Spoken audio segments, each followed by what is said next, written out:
What's up guys, Houndish here, and today we are jumping in with some Destiny 2 news. And initially Bungie offers some clarity about Beyond Light updates. They set expectation for Transmog details, upcoming expansion reveals, customization, and rumours of a new engine for the game. But we're also going to talk about new enemy types, story combat that we'll see in Beyond Light, the sounds of Europa, and more DLC stuff. And then Bungie give us hints about upcoming loot buffs this season. We're going to talk about Festival of the Lost, only a couple of weeks away now. And we have a bunch of other content to round up inside of this video. So guys, as always, if you do enjoy this one, feel free to give us a like rating down below. But without further delay, let's get into it. So first up today, we get a quick update on Transmog and when we're likely to hear any more about it. When asked, DMG said, "Probably won't talk too much about this until after Beyond Light. We don't currently have an ETA on when it will be available, but I can say that the team is in the planning stages. They're invested in creating a good experience and will get you details when we can." And so with it being a bit of an anticipated feature right there, and one that players are asking a lot of questions about, Bungie are sort of setting expectation. They had already said this is an update we're likely to see during Year 4, but not at the launch of Year 4, so it's worth bearing in mind that extra reveals about the mechanic aren't going to happen until after Beyond Light either.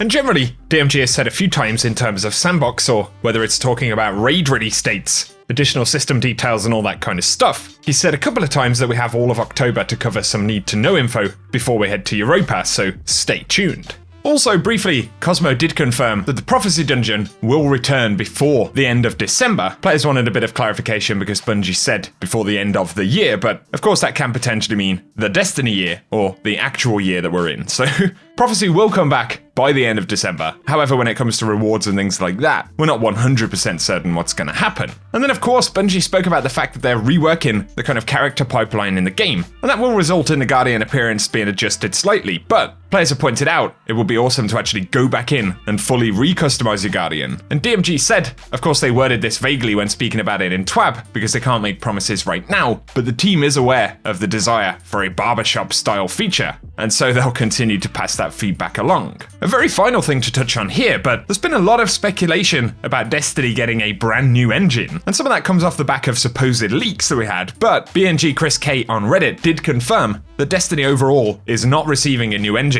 and that they don't plan to do that at any time in the future. And he also defends the engine that they're using a little bit, saying that there isn't really an alternative where they think they can make Destiny as well as what they currently do on the whole. And that's pretty interesting, but bottom line is, despite various different technical upgrades and reworks that Bungie are doing, no, the game is not getting a brand new engine, and I guess it's not like a cartridge that you can just pop out and stick a new one in, right? And so I suppose unless Bungie tell us that something is dramatically changing in the core engine of the game and how it's going to play, then for the moment, it doesn't look like anything else significant is happening. And so as always, give us any of your thoughts on those subjects, guys. But of course, many players have pointed out double Nightfall loot was a pretty successful move, and a lot of us wonder when we're going to see that again. DMG simply said loot increases will be cycling between Vanguard, Gambit, and Crucible. While last week was double ordeal rewards, this week is triple infamy. And stay tuned for further announcements. And so it's possible that Vanguard boost in general is going to look like an increase to Nightfall loot every time it comes around. But I think based on that statement, it's safe to say we're going to see double loot for other Nightfalls soon. He'd push feedback from players about seeing bonuses like the additional menagerie rewards we saw at the end of Season of Opulence. But also little things like pushing feedback about removing very common exotics such as Risk Runner from Xur's inventory.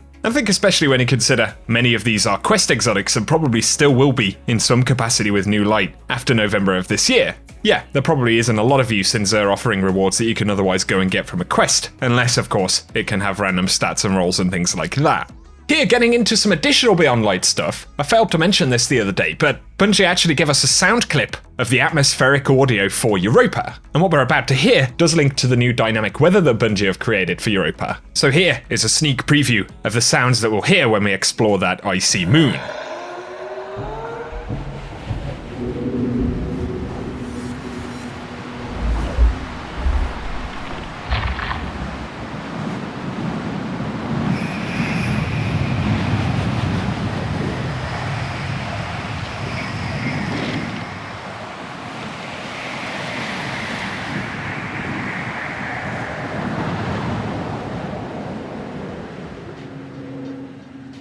Pretty neat stuff right there, give us your thoughts down below. But Bungie have updated a couple of other Beyond Light related things. So initially, they did post some new cover art on the Deluxe Edition pre-order page. And interestingly, we now get a better look at how the No Time to Explain will appear with the Ornament in-game. So we can see it's got this very icy finish to it, which is pretty cool. Otherwise, we've only spotted No Time to Explain very briefly in one of the trailers. The cover art itself has been updated, and we see the Stranger holding the Shard of Darkness. So this is interesting because Bungie also showed Stranger holding the Shard of Darkness in-game in a trailer the other day. But additionally, we've spotted Aramis holding that Shard of Darkness. And as Bungie have said, a new power is born out of the ancient pyramid ship above Europa, and a dark empire has risen beneath. In Beyond Light, you'll bring down the empire at any cost, even if it means wielding the darkness itself. And so the Shard of Darkness is the simple symbolic way of saying, either we claim the darkness, or we leave it for the fallen House of Darkness itself. And who knows what would happen from there. I would imagine as well that for the main campaign section for Beyond Light, we'll probably be tracking this shard down.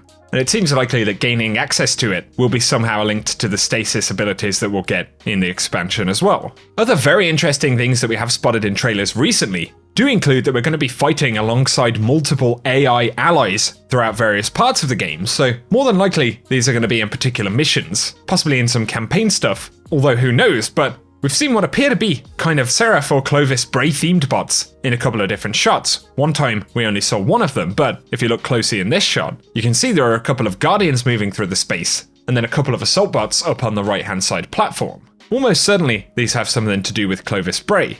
But, of course, there has been a very interesting enemy pointed out. And so it would appear we are getting a new Vex enemy, somewhat similar to a Gorgon like we had back in the Vault of Glass. Got the crazy tentacles and things like that going on, but we are quite possibly looking at an enemy that can either walk on the ground or fly. So you'll see in the screenshot we just looked at, one of these Gorgon type enemies is walking around with their legs down to the ground. But in another image, we can see one flying through the air, and of course, they'll put those kind of arms or legs forward and do that crazy dive bomb attack. So we are either looking at two variants of that new enemy, one that can walk around kind of like a goblin or a minotaur, and then one that can fly, or an enemy that can indeed walk around or fly through the air. Pretty cool stuff, and this thing also appears to have its own unique kind of void attack, with 3 spears firing from the enemy in the screenshot below.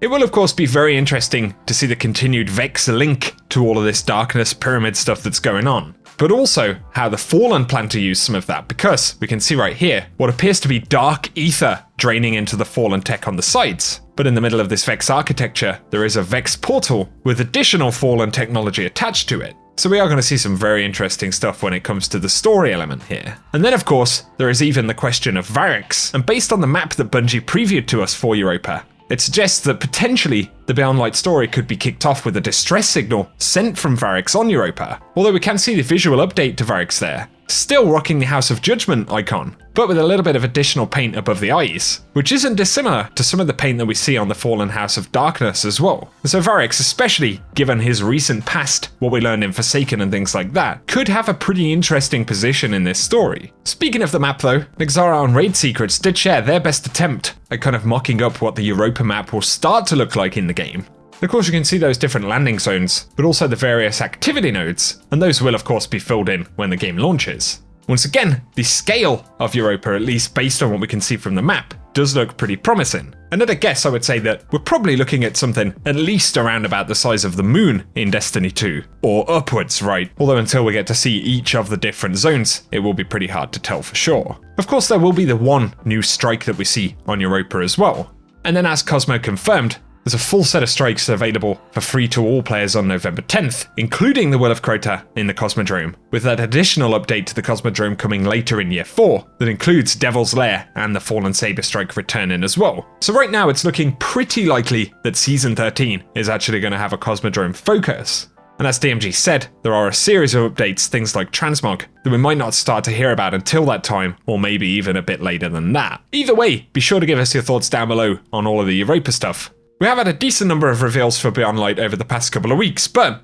again, October is said to be a pretty busy month in terms of the conversation, so be sure to stay locked in here on the channel. And of course, with Season of Arrivals ticking along, we know that some stuff is hidden away in the Interference mission, and potentially with an actual season resolution taking place before Beyond Light. But from what we've seen, we're very much beginning to expect that that's going to happen much closer to the launch of Beyond Light at the tail end of the season. And so Festival of the Lost, once again, coming in only a couple of weeks' time. is going to be the next point of interest. And we do have the pretty crazy armor, so the stuff for the hunter themed around the werewolf. Even the gauntlets and legs for that set kind of have werewolf fur on them, which is pretty cool. And then the warlock with the very vampiric, classic vampire looking set of armor. The chest piece there is pretty crazy as well. And then the titan with that kind of Frankenstein theme. The armors themselves are going to be pretty interesting.